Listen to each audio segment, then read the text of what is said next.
Hey, we're back. We were off last week. Couldn't get on live last week for different reasons, but we're back this week for our sins. You've got 3 Liverpool fans with you today, and we're all sick as a parrot.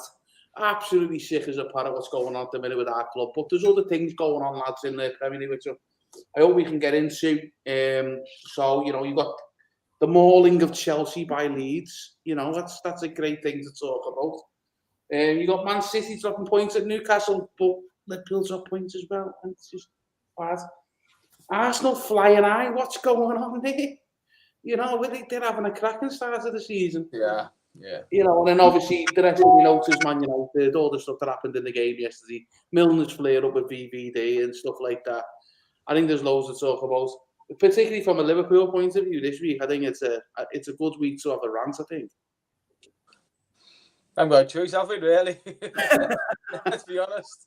But the games you mentioned there, what caught my eye was the Chelsea's demise and Arsenal's rise. I think for me, Arsenal have bought really, really well, and the players they had have also come to their own. Like Martinelli has been a sensation. I only played 3 games, but I liked him last season. I thought all he lacked was that person in front of him to provide the finishing touches, and in this season he's got Jesus with him, and he's made a big difference to me. I say Odegaard was good last year as well, but I think Jesus has been the ultimate signing for Arsenal to take them from that probably 5th to 10th spot right up until, for me, challenging. We're going to challenge this year, really right. I think they're in the top 4. Me and Charlie have got them in the top 4. John's got them in the top 4 as well with our predictions. Brian, we just need your predictions for the 20 places. Yeah, so you need to do your predictions now for the full 20 places in the league, so we can have a look at that at the end of the season. As long as Liverpool above 16, we're all right. I've got Liverpool top, but we've had a stinker. We'll get into that in a bit. Yeah. But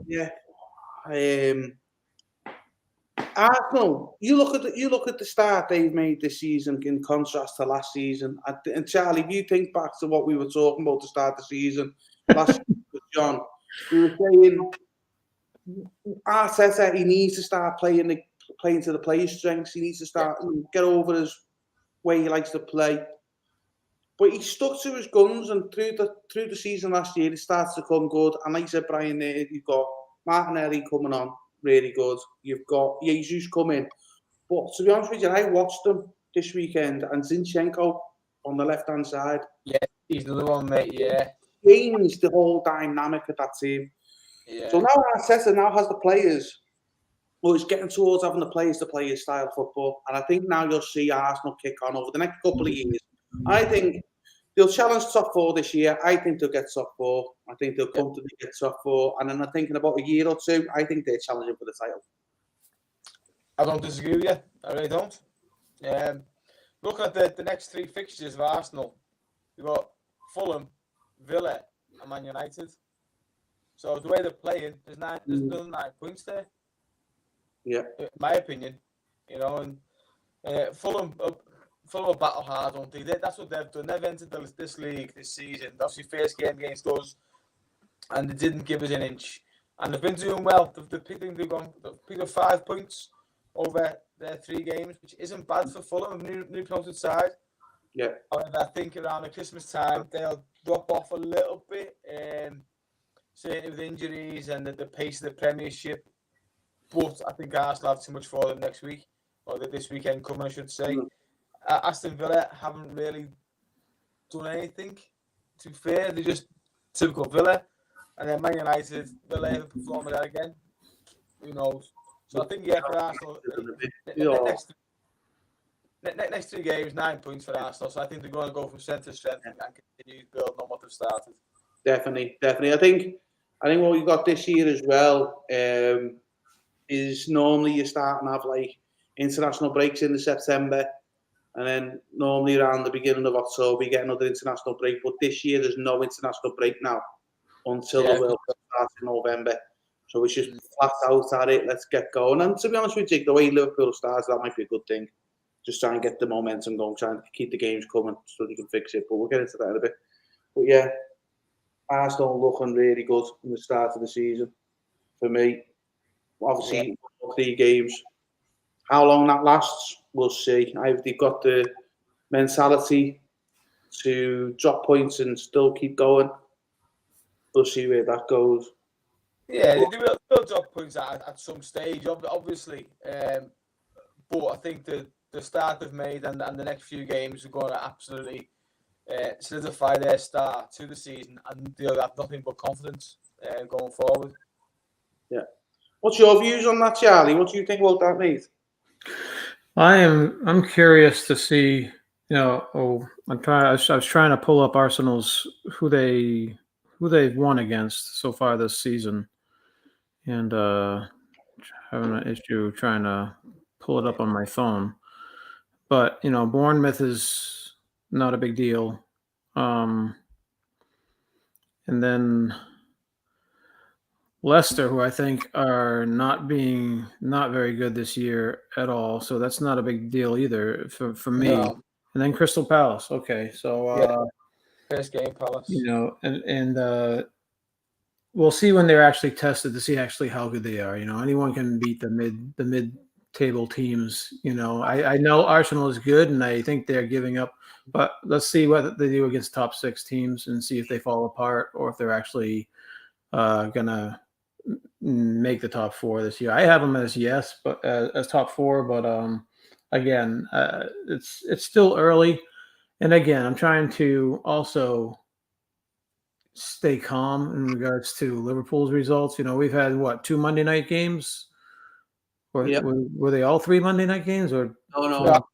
First one was Fulham, wasn't it? The early game on the Saturday. Oh yeah, versus a really hungry Fulham team. Yeah. So but yeah, the Monday night games, you're gonna wonder what the heck's going on. If it's added pressure because they changed like Liverpool's schedule to Monday games or whatever, and they're always on TV and they're always had the spotlight on them, and especially when they're playing teams like Man United, okay, the teams always up their game when they come play Liverpool for some reason. I think for some reason I don't know, they get little fires under their butts and they actually do stuff that they, so we'll see how Man United looks when they're not playing Liverpool. Are they going to fall back down to what they were doing a couple weeks ago? Hopefully, but again, it's tough to see. I did not like what I saw in Liverpool games, just to throw this out there. And yes, I was very frustrated like everybody else. But Arsenal is looking good, though. Yeah. It's all over the place tonight. My brain is fried. And it's just... I think it makes us good points, though, Charlie, because, Arsenal, they've made a good start for who they played. And last season, when you looked at Arsenal, even when they did pick up the games and they started playing well, when they ever played like the top 6 teams, they always struggled. They didn't quite get over the line. It's to be interesting to see how they do get on this season when they are, playing the likes of Man City, Liverpool, Tottenham, and them kind of teams. It'll be interesting to see what they do. Here's Addison's in. Addison. Excuse me. Hello, mate. Our one and only viewer this week. Wife's letting me down. Look, there's no. What's that on the telly? Could be worse. Mine's downstairs watching everything. So. I know, yeah. Yeah. So, where Arsenal's concerned, that's either there. I think they've started well, but they've not played anyone, so that's either. But this is the thing with 3 games into the season, and it seems to be going with the comments in Twitter or Facebook or anywhere where the football fans are talking. It seems to be like it's either all great or it's all doom. It's like 3 games. I remember, I always said, I don't look at the table until at least Christmas. Because then you don't know, because then you'll know exactly where the season's going. I think, and I was the same, Steve. I think many moons ago, they didn't even produce a table till 5 games in. Yeah. But now, the way the league's gone and the backing they've got and the sky and all that kind of stuff. And now, but if you lose, they're going to struggle now losing the points with drop, because City don't drop points that often. Don't get me wrong, you probably, what's the season? 115 points thereabouts is your maximum. You can probably lose 2 or 3, draw 4 or 5 potentially.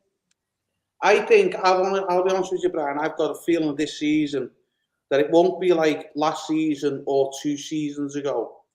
It'll be like, or 3 seasons ago, I should say. It'll be like 2 seasons ago where it was just weird. You know, you got funny results.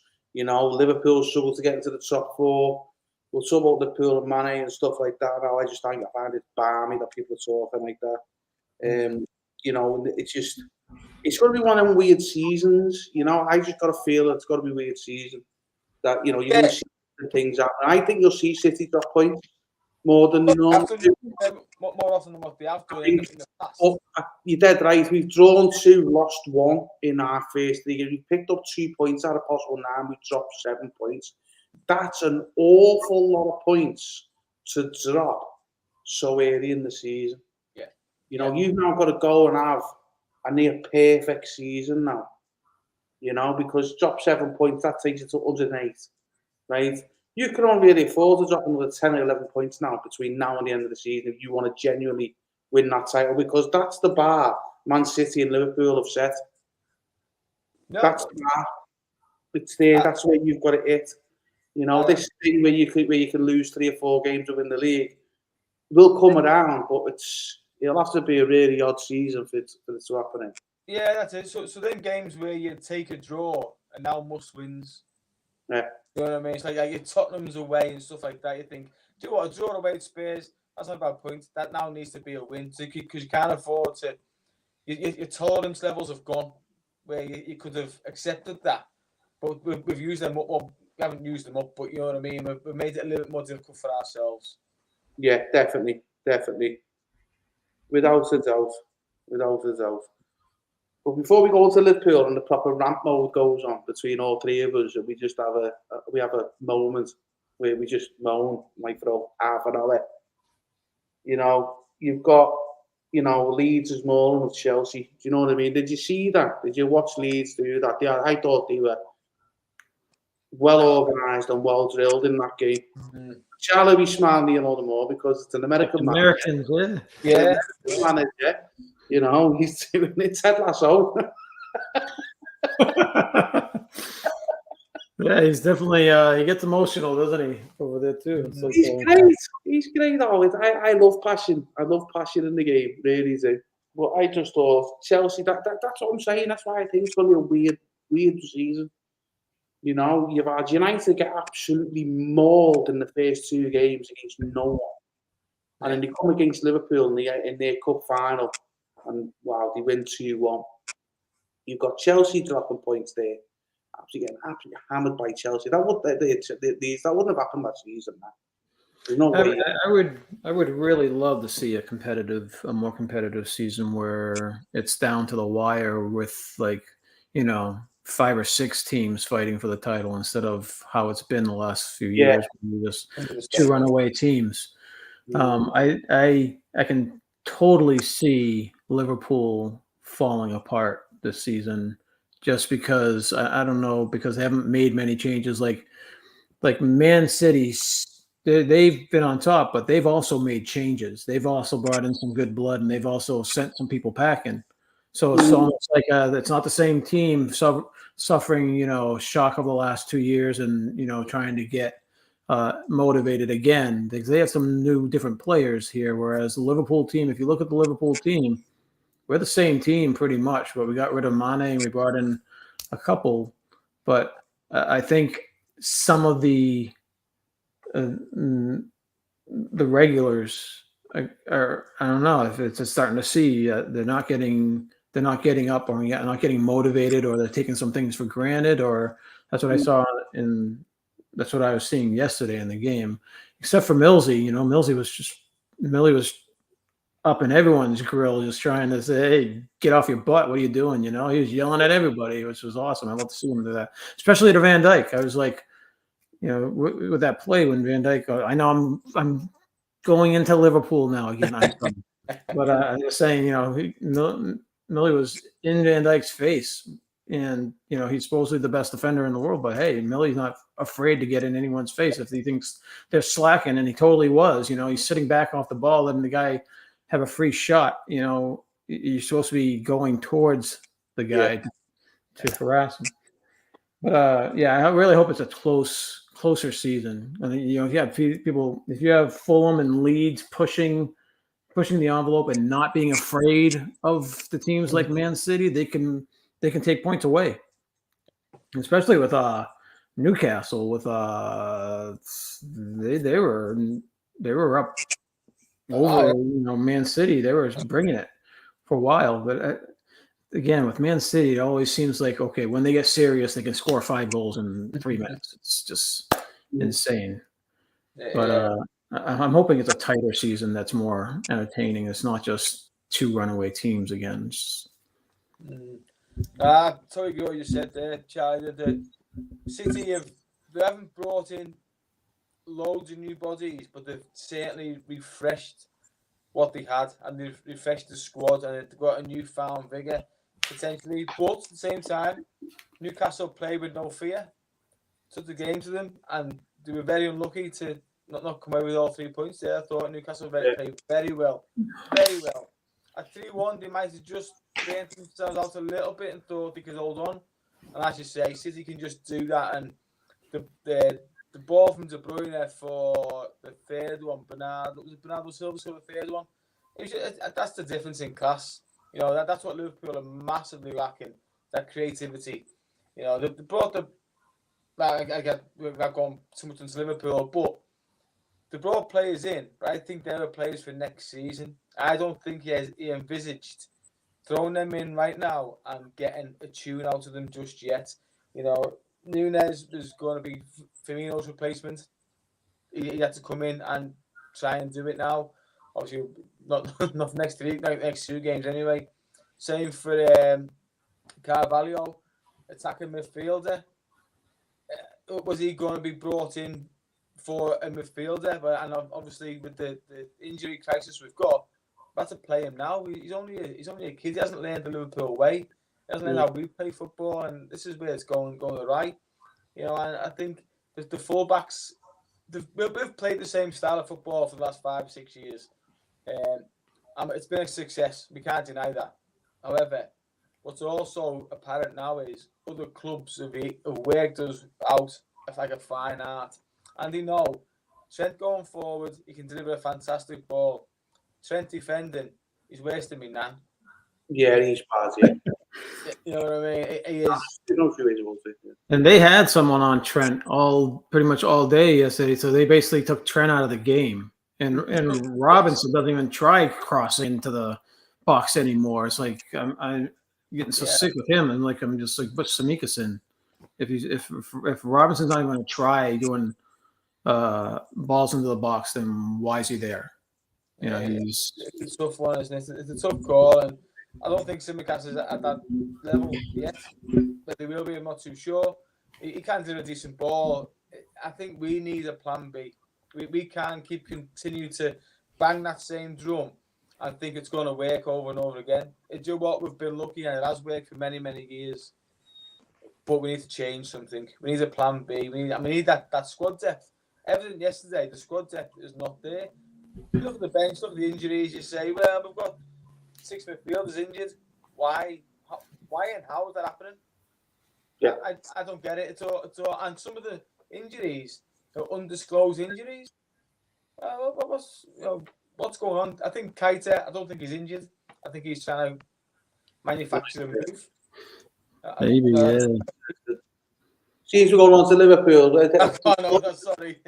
There's one thing I noticed yesterday, and it was before the game. As soon as I watched the interviews with the players before the game, so the Man United players and the Liverpool players, particularly Van Dijk, I knew he wasn't up for it. Just by his very nonchalant way, Brian. The way he was acting and stuff. I love that word. Squeeze that word in. Right? So he just didn't feel like, to me, that Van Dijk was like up for the game. You know, he just didn't like it. And, you know, and Charlie pointed out how Milner had to go at him. And good, have a go at him because, you know what, mate? You need to stand up and play this game because we need to win. We've got a shed load of injuries, so we need all the experienced players to step up to the plate. We had Harvey Elliott yesterday make an absolute show of all of them, right? But the attitude, I just knew it was going to be a day where United were going to beat us because you go back and listen to the interviews before the game, listen to Van Dijk and listen to the United players and listen to the difference of how they're talking. Not the words they're saying, it's the way they're saying it. They're right up for this game. They've had enough at the start of the season that they've had, and they're going for it. And I just knew. And then as soon as the game started, first minute, and they were at it, they were just in at us, I thought, this is it. This is going to happen now. We're not getting a 5-0 this year. You know, we're going to get beat here. You know, and the attitude was all wrong. The attitude was all wrong. But you know what? I've heard some people have a moan at the manager and like say, right, it's time for them to go and stuff like that. And one, that's just diabolical. Two, do you have a point that he's made mistakes yesterday? Yeah. Because while Milner was on the pitch and the one given the goal, Milner's not up to the challenge anymore. You know, he's in his mid-30s. How old is he now? 36? Yeah. You know? I mean, give the guy credit where it's due. He's lasted this long, and it's hard. He's the ultimate professional, and I'll never have a go at him at all because he always puts the right effort in. He's the only one who puts 100% in all the time. But he dropped Fabinho for Milner. I think that was a bad mistake. I don't think you do that. Even Fabinho not having the start of the season you like him to have, when you've got a midfield crisis at the minute that we've got, you need the players like play Milner, but don't drop Fabinho. You know. Was he dropped though, Steve? Was Fabinho dropped? I know he came on, but are they trying to manage this injury crisis and say you can't play 90? So Fabinho can't play 90 just in case he goes over and he's crocked, and then that adds to our injury. It might be. Maybe obviously we don't. It's all speculation, isn't it? And we're giving our best guess on our very minimal football knowledge. But obviously behind the scenes knowledge, you know what I mean? We can all have our own ideas, our own sort of ways of thinking. But is that what we're trying to do now? Are we just trying to manage a really, really bad situation? And that's by giving them, by trying to rotate them in the field the best we can. You know what I mean? Harvey Elliott played 90 because he's the youngest, fittest lad we've got out there, unfortunately. And then you've got Henderson, who's getting on. And for me, I love Henderson. He's been the best captain, obviously, barring Gerrard, but he's won a trophy. He said he deserves to be thought of better ways.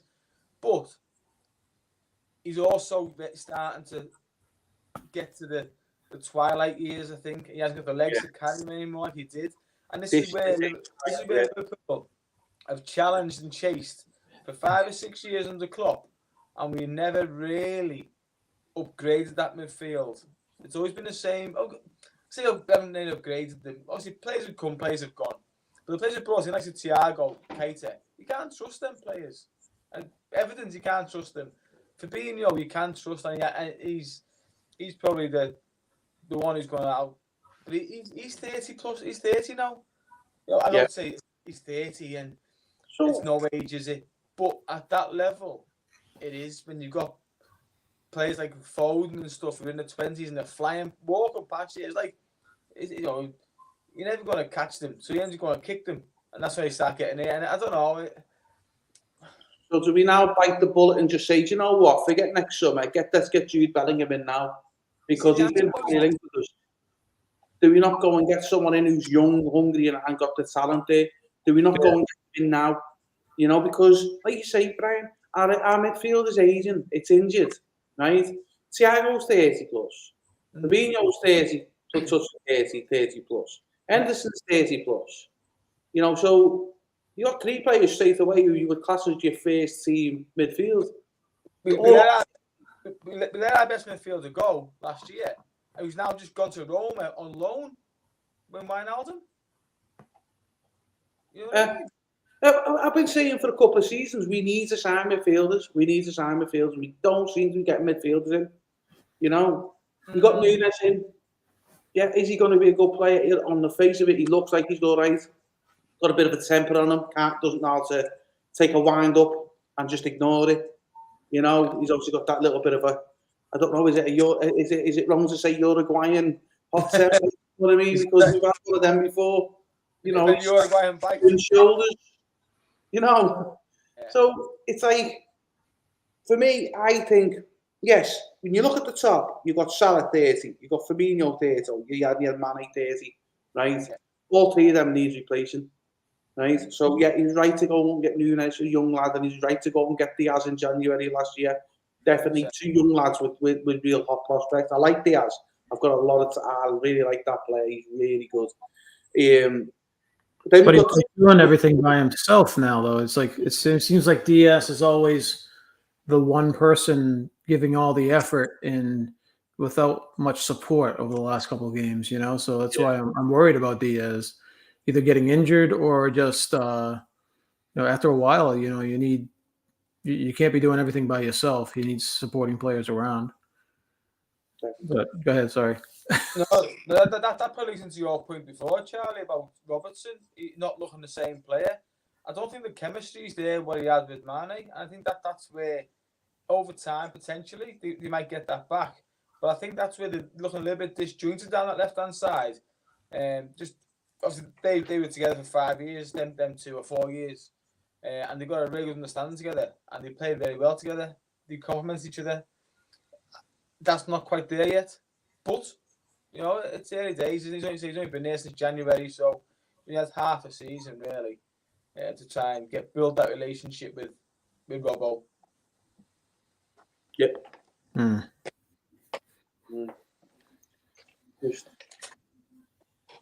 It's the attitude, though. It's the way they've come out at the start of the season. They haven't really. See, injuries aside, it's a squad game. You tell me them players on the pitch yesterday were not good enough to beat Man United. Of course they were. Yeah. Of course they were. If Bournemouth were going out and beating them, I think it was Bournemouth or Brentford, I can't remember now. And after you give them a hammering, why isn't that Liverpool team giving them a hammering? There's something going on. There's something else going on. Why are the players not giving that effort in? Because I've not seen this from them before. It's weird. It's strange.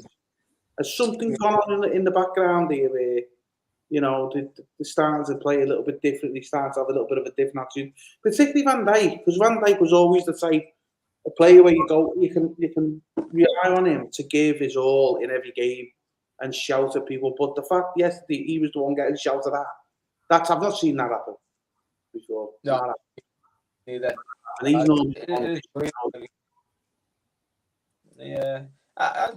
we said before, I don't think it's time to press the panic button and start making wholesale change. I don't think that's necessary.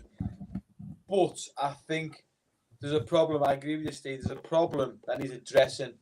Whether you can do that in a week, who knows? You know what I mean? And it's just hard work, determination. We can look at a number of factors, can't we? The season, we played every single game last season. Every single one.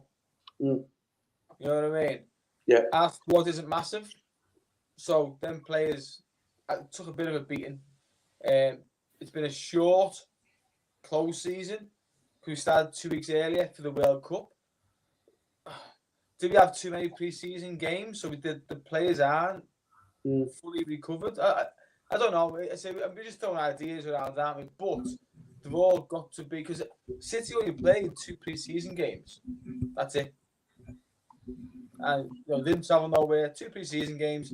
I think one of them was they classed the Community Shield.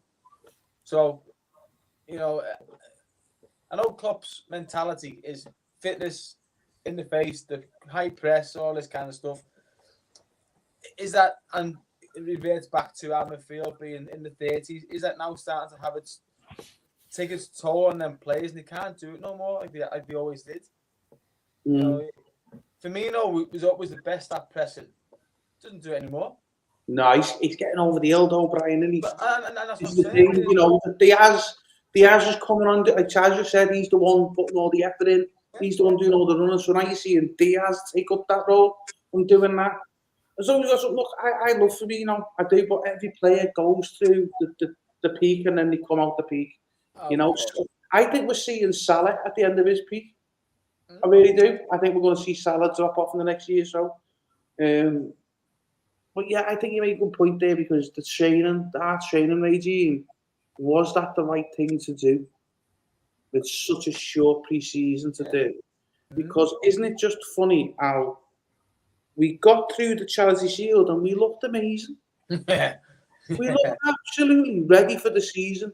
Yeah, the few bad games in pre-season, but you'd expect that because the fitness levels, like they're doing so much hard work. We win the Charity Shield and then they just seem to just all in the same part of the pitch. Yeah. I mean, Thiago, he doesn't look like he doesn't do much, but you notice he's not there when he's not in the team. Yeah. You know, you notice that because the creativity, he's the one who can thread the ball through. He can find that pass. You know, but again, do we not play Carvalho? Why not give Carvalho a go? I know he's a kid, and I know we brought him in a season or two. But you see what? If you thought he was good enough to buy him, exactly, then why are you not playing him? Yeah, play the kid, let him go. And to be honest with you, when I have seen him come on the pitch, he's looked lively. He's looked right. Yeah, he looked. He doesn't have. He's not the end product. Just like Harvey Elliott isn't an end product, but they'll give you the effort, they'll give you the go. He won't win your games, he just won't. But maybe another thing. Give them a go, let them. While we're going through this injury crisis, give them the experience because the only way they're going to get from the stage they're at now is by getting the minutes on the pitch anyway. Yeah, but they bring a different look. Like Carvalho and Elliott, I think they are offensive-minded midfielders, and they're a lot more. I think they're shorter in stature, and they're not the big muscle guy like your Hendersons and Fabinho's, where they're at least a little bit. They have more presence in the midfield, where they can bring more muscle if they need to, or more stability. These are like more almost like, I don't know, like Coutinho types, where you can see them giving bonuses to the offense, but then the defense suffers from it. You know, and I think the other teams see when there's a smaller team out there that now we can have an advantage here. Let's press more, or let's do this more or that more. And that's where it falls apart, I think, when you bring in the smaller creative guys. So it has to be a mix. I think we need a Henderson Fabinho replacement. We need a Zidane type. You need an enforcer there in the midfield. Not just your creative guys, but you need the enforcer to back up the creative guys if things go to. Yeah, and unfortunately for us, Man United signed him yesterday, in my opinion. Casemiro. What I know, but again, he's 30 plus though, Brian. Mate, I know, but look 30 plus, he would cost millions and millions of pounds. I just don't think that's the right investment. I think we need to go and get someone like Jude Bellingham in for the creative side of it, but we definitely need to go out there and find who's the young enforcers coming through now. Who are them ones that are really big name? Get them playing with Fabinho. While Fabinho is there and in the playing in the abilities he's got, you need your enforcer to have experience and how to read that game. You look at the best defensive midfielder that's ever been. Let's look at Liverpool ones, right? You've got Fabinho, the Mascherano, absolute monsters in that position because he could read the game. He didn't run far. He just read the game and they were in and he'd give it a hard tackle. So why don't we go out there and find out? Have we got anyone? And do you know what? Never mind going and buying anyone. Have we got anyone in the academy? We've got an academy there. Is there anyone in the academy that's showing like some kind of bright spark of being that way? If they are, have we already got him next to Fabinho? And if we have, why don't we just stick him in every now and again for 15 minutes at the end of the game, some now and again, getting the minutes on the pitch? I think you need to develop all the time. You need to be moving. A footballer's career is not long at all. You know, you try to sit there and think, oh, we've got Salah now. That's all right. That's great. That's all right. When Addison's brought a great point up, which I'll get onto in a minute, is, yeah, that's great. But in 2-3 years' time, is that player going to be at that level? No, they're not. No, What you need to do is you need to get the young lads next to them, like an apprentice. I worked in the construction industry all my life. I've worked in the construction industry all my life, and there's no difference. You've got a trade, right? If you've got someone who comes to the end of their career and they've got a particular skill set, you get the young people in next to them, and you get them to teach that trade next to them, right? While they're still there to do it, because once they're gone, they're gone. Once that knowledge is gone, it's gone, and that's it. Fabinho's got great knowledge in that role. I trust there. I love when he's on the pitch, even when he's having bad games. I love when he's on the pitch because I know someone there in front of the front four to do that. Yeah. Well, do you know what I mean? Do you know what I'm getting at? I do. However, I think that what's massively, because the way we are as supporters, because the way we are as the type of football, and the owners and the manager and the fans want instant success, we can't afford to have that period of. No, well, this is where the game's gone wrong for me. 100%. I'm disagreeing with you. I'm not disagreeing with you. Success. It's like, what is instant success? Well, if you want instant success, well, look at how Man City, Chelsea, and how Newcastle are trying to do it now. Yeah. Going to get these Middle Eastern billionaires to take over the club and throw money at them. I was saying this the other day. I mean, a lot of Liverpool fans have a pop of FSG. I personally like what they've done at the club. Yeah. Personally, what they've done, because whenever we buy someone, it's through the club's money. They don't take the money out the club. The club's money stays the club's money. They use the money out of that club to purchase and finance things like expansion of the stadium, new players. And it is hard, but now and again, you just need that extra injection of, like at the period we're at now, we got, I think it was like a week or two ago, we had the highest average age of a Liverpool team that we've had in a long time, since Klopp's been here, since Klopp's took over. So it's like, well, okay, we need to start buying players. So is the ground expansion to our detriment on the pitch? So, mate, I totally get what you're saying, Steve, and I really do. I think FSG have been a breath of fresh air regarding financial fair play, how they've ran the club. They ran it as a business, but football is a business these days. They haven't took money from the club for their gain. They've used to balance the books accordingly.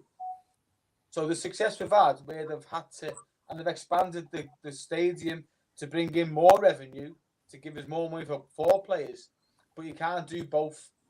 So because we've expanded Anfield, we're doing Anfield Road now, and we've done the new main stand.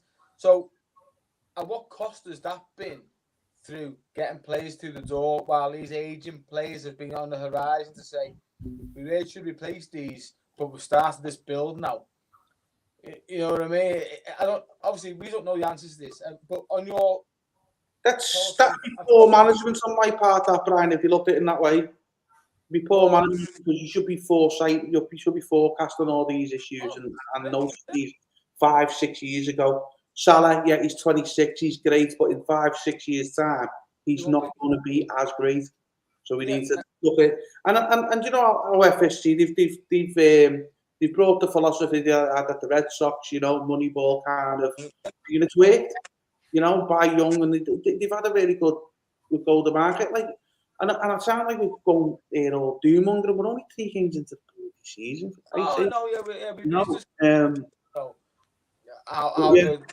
How it is, but see, Addison's brought up a good thing. Would it be better if we had Mane over Salah, drop Salah instead of the way we drop Mane? So for me, here's one thing, right? Everyone's going. I had it with the United fans in work today.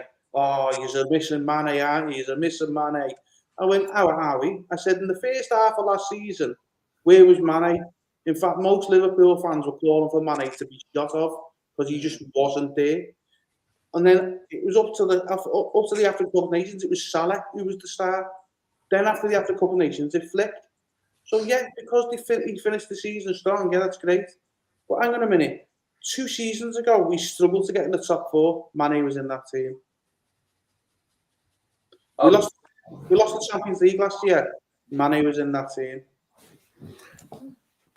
Mane was always missing. He had like out of 100 opportunities, he'd miss like 80 of them, but he'd still score 20. So his numbers still looked good, but he could have had so much more. So I'm definitely not behind that. Oh, we should have kept Mane. No. So Harrison, I think in the short and the way to answer, I think what we're saying is no. Mane's gone. We've got Salah. Salah will still come up with goals. He scored our goal yesterday, didn't he? Right? Yeah. So he'll still come up with goals. He'll still do what he's going to do. He'll still pop up there and get them done. So for me, I'd rather have Salah than Mane. I've always felt that anyway. I think Mane's a big loss. Let's not beat about the bush. It's still a big loss. But it's big people trying to make out. We've had 3 bad games and all of a sudden it all fell apart because Mane. It's that one player club thing again, isn't it? That taunted us in the 90s. Do you know what I mean? And the noughties with Gerrard. And it's like, well, no, we're not a one-man team, and you know we're not a one-man team. So just behave yourself. You know, you don't win everything that there is to win. You know, over the last few years, but by being a one-man team. You know, so that for me, I think. Yeah, I also answered your question. Yeah. To be fair to Harrison, it was a good point. Yeah. He's a terrible keeper. Kansas has got him. Kansas has got him now. The Mane Salah debate. It was down again for me. That was financial. He was demanding ridiculous wages. We wanted to tie Salah into a contract, and you couldn't afford to do both. Yeah. So we had the best selling value. Potentially give Salah a 3-year extension, 4-year extension.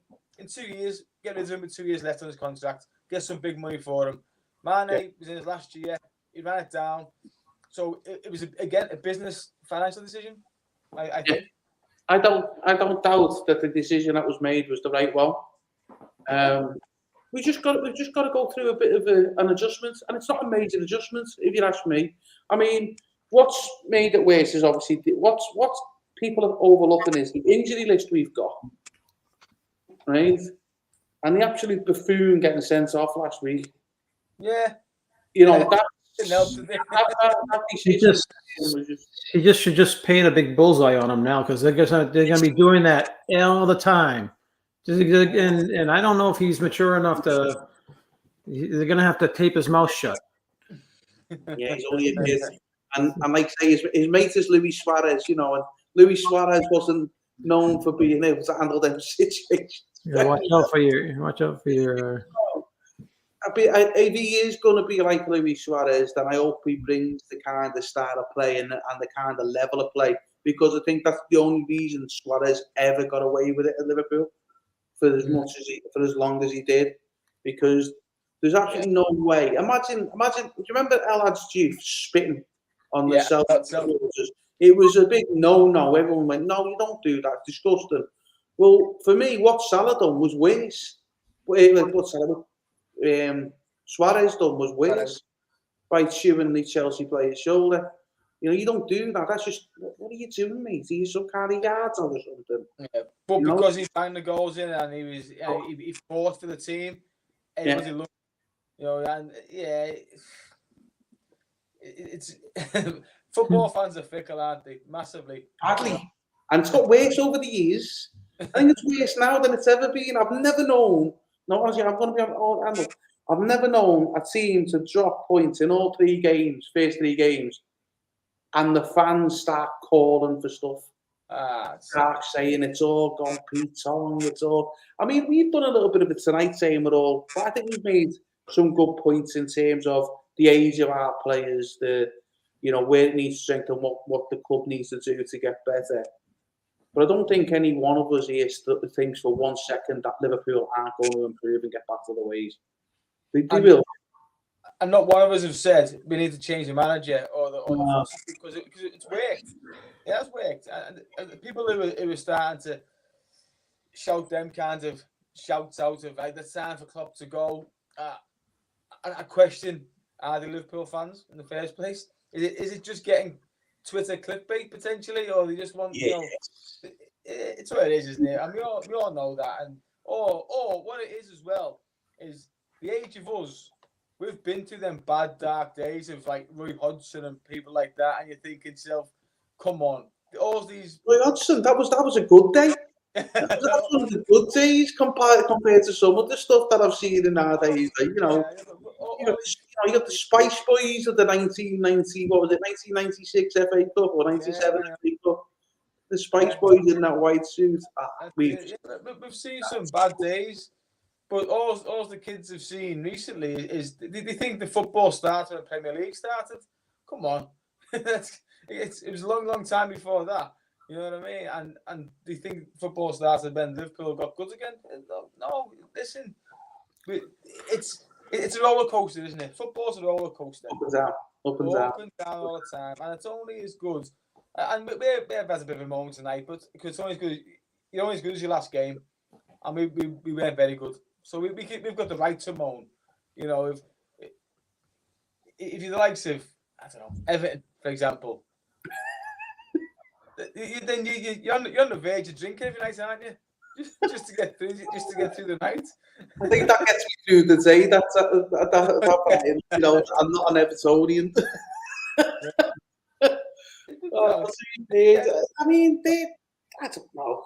Everton. How did they get on with the League Cup tonight? They were in the League Cup, weren't they? Yeah, they were beating Fleetwood 1-0 when I came upstairs. Yeah, so. seen that at half time, 1-0 Everton. Like, yeah. And again, to be fair, they didn't play particularly well. And they had a full send squad out, full send team out. They lose that to go on to Chelsea next week or tomorrow, or whatever. Nice. So let's come on to the. I think we've done Liverpool to death, haven't we? Yeah, we've had to Liverpool, yeah. So you happy with the your back? Let's come on to the. I think we've done Liverpool to death, haven't we? Who's got me on? You happy with your back? Let's come on to the. I think we've done Liverpool to death. Where's it coming from?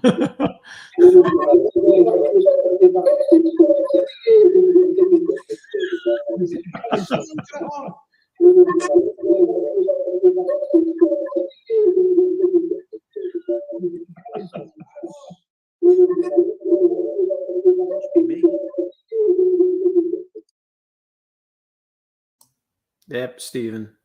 Yeah, back on now. There's one person to blame here.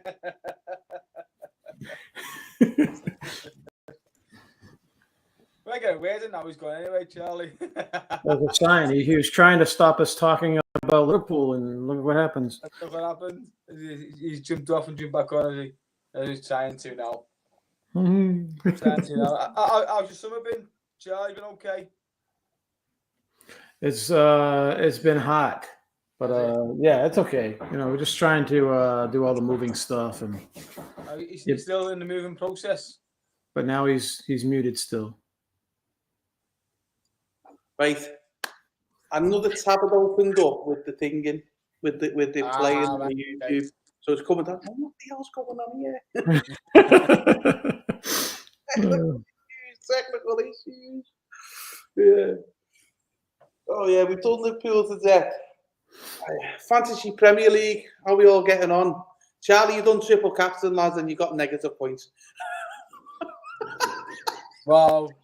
I was like, come on, Cancelo, what can go wrong? He got puked, didn't he, or something? Well, that's the thing. It was a very active week for my captain. At first I started off with Salah. I'm like, nah, I don't think Salah's going to do this. Then I went up to Jesus, and I was like, I don't think Jesus is going to do any good. Then I switched to Cancelo, and then I got 0 triple captain points. Oh, not good. I should have went with Odegaard. Odegaard had like 18 or something, didn't he? He was like, yeah, he has a good week. I'm not doing great. I'm just above you though, Stephen. That's okay. I'm still managing third place. What I want to know, Brian, is why have you got 2 teams? Mate, I haven't got a clue. I have not got a clue. No, I'm not cheating because one team I can't change. Right? So I'm going to be stuck with the same team all season because I can't find it anyway to change it. He's gonna win now. Watch, he won't be. You've got 2 teams, Charlie. You know, what's this about?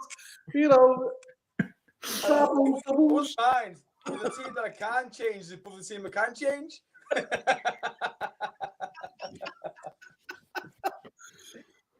Yeah, just don't be using your triple captain on both of them. Unless you pick Cancelo. Yeah. So, yeah, I don't know. You do that, Charlie. I thought, it's early in the season. It's only game week 3 and he's going for his triple captain straight away. He's going for it. Yeah, I mean, last year it worked out well for you. I remember you did it last year with Salah and you got a hat-trick when you went triple captain. Something like that, and you scored an absolutely amazing amount of points with it. That was me, right? Yeah, that was you. Yeah. Yeah, that's, yeah, you Then it was downhill from there. So yeah, that goes. I still got to get the trophy out. We haven't. I think Sarah's unpacked it the other day because we had it in like a box. We did the trophy last year, Brian, and John with the Fantasy Premier League title last year. So I need to get that sent out to him. But Sarah did unpack it the other day, so I'll get that out to him. Can you see any? Can you see any big transfers the last 2 weeks of the window? I'm hoping Liverpool pull the finger out and realise that they've got to do something this year rather than wait until next year. You know, it's getting a bit disappointing that they get the business done early, what they think they need. Yeah. But I think the injury crisis that we've got, I think the age of the midfield that we've got, you know, I'd rather get Jude Bellingham in now and have him a year, even if he's just a year coming and doing like a super sub kind of thing.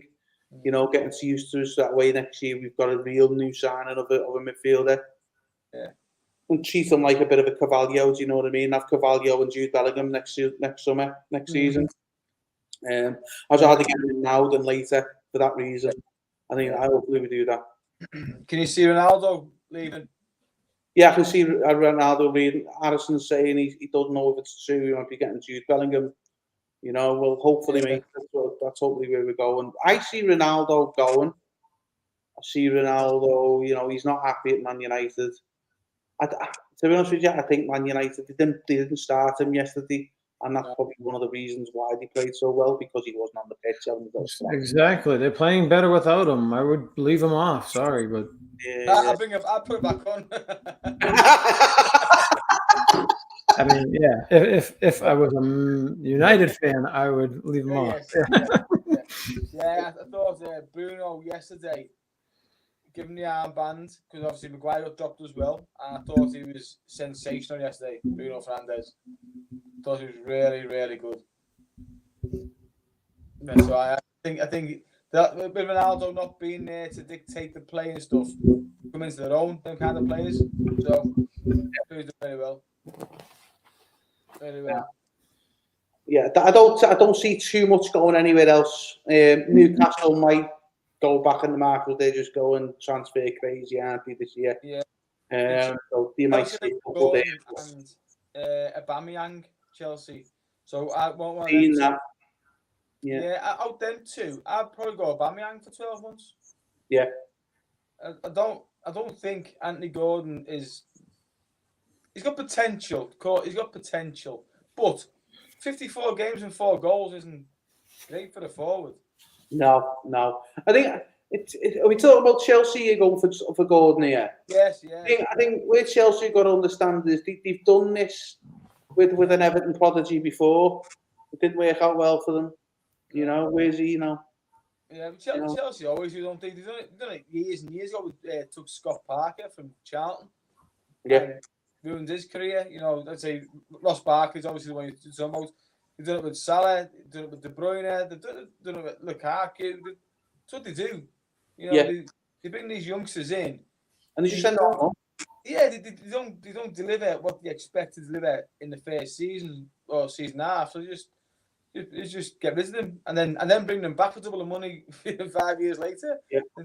It's crackers. So, but I think, as I said, I know Gordon's goal return isn't great, but what he brings to the Everton team is a bit of desire and a lot of running. So watching the first half before Everton, in the team where the creation's a bit better as well. You know, where the creative plays being better. You know, more higher standard, if you know what I mean. Yeah. I don't know. It's people who are cleverer than us who make them decisions. But in terms of transfers, I don't see a lot. You're going to get your driver on the last, transfer deadline day because that's what Sky Sports or Sly Sports like to have. The big yellow banners and the yellow shirts and the yellow ties and all that. So you won't get Sky Sports over there, Charlie, but they're owned by the same company that do MSNBC. It's the same company. Really? Okay. Yeah, same company, yeah. So full of razzmatazz and just nonsense, if you ask me. But they'll have that on the final day again of the transfer window, and so you will get them changes. But in terms of I don't think you'll see anything at City. No. I think they'll just sign anyone. I think if Ronaldo goes, I think you might see United sign someone. Tottenham, they're never, they're always in for the market for something. Arsenal, I think they've got the business done. I think they've done well. I think they're just better off just saying, we've done our business, leave it at this. We've had a good start to the season. Let's see where the season gets us. Let's see where we are in January, and see how we're getting on. Liverpool, definitely hope, but I don't see it. I'd like to see us just say, let's go and get that one. Let's go and do it now. Let's not wait till next summer. Let's just throw Dortmund the money what he wants. He's definitely the right fit. He's definitely the right player that we need. Young, talented, hungry, and full of potential. I think he's the right player to go and get. But then defensive midfielder, I don't think I can name a defensive midfielder that I'd say, right, we need to go and get that person. There's no one striking out to me.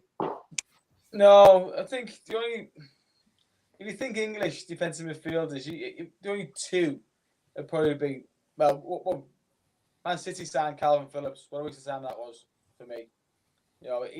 He might have been a decent purchase, or Declan Rice, but I don't really rate him that much, if I'm honest. To be fair, I haven't seen enough of him, but I don't think he's that great. One English player I'd like to see come is Bowen of West Ham United. Yeah, but he's on the pitch. He's more creative rather than defensive. He's the one who's going to get. He'll link the midfield to attack. Or he could even play in that three-pronged attack. Bowen. I really rate him highly. I thought he had a great season last year, and I think he'll have another good one this year. Although West Ham not started off great themselves. But yeah. No. So yeah, again, without looking, I haven't really thought or looked. No one jumps out to me as being to fit the bill of a defensive midfielder. And with one side injury crisis over, we've got that number 6 in Fabinho. And Thiago can sit there, and that any of them 3 Milner can sit there, Henderson can sit there. So we've got cover there. It's just when the ones in front of them are out, you lose that protection by that variation. But the reason I want Bellingham in now is not necessarily for this season, but next season. But at least he has a year here. He's not coming in fresh next season when everyone else is a year older again. Yes. Let's get him now. Let's get him playing with Thiago. Let's get him playing with Fabinho. Let's get him playing with the Henderson. Let's get him learning how Liverpool play with them because they've been around and they've done it. Particularly Henderson, I agree with you, Brian. I think he's been one of our best captains that's ever been at the club because the amount of trophies he's lifted as a captain, the way he shouts and gets the players on board and leads on the pitch, I think he's been a brilliant captain. So I'd like him to come and play a year with us, with like the way we're doing with Carvalho, playing him like the last 10 minutes, 20 minutes or something like that. Get on the pitch, go and see what it's like to play with these players, get the experience, get the minutes under your belt. Then next year, you two, with Harvey Elliott, boom, there's your midfield. Boom, there you go. We're all early 20s again. Do you know what I mean? We've got a young squad Yeah. go again. I just think get him in now. Don't wait till next summer. Get him in now.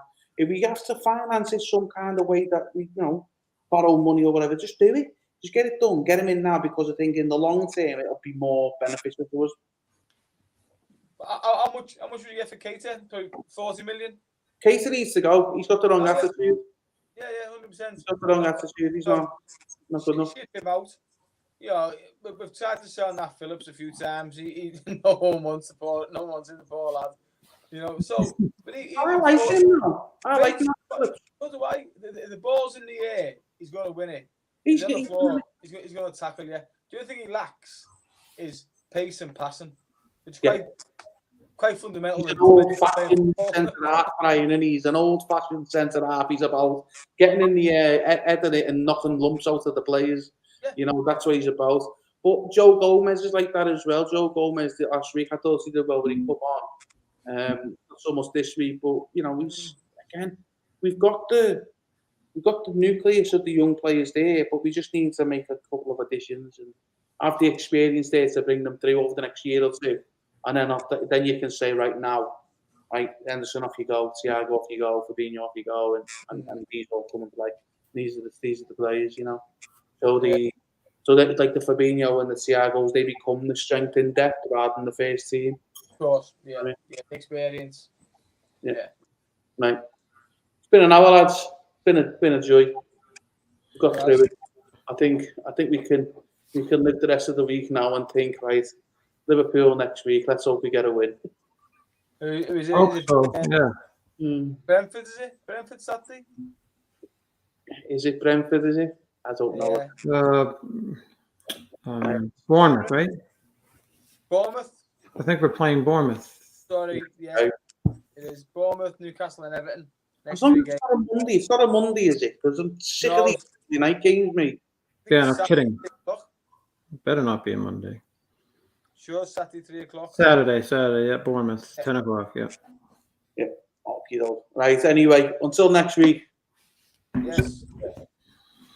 Cheers, gents.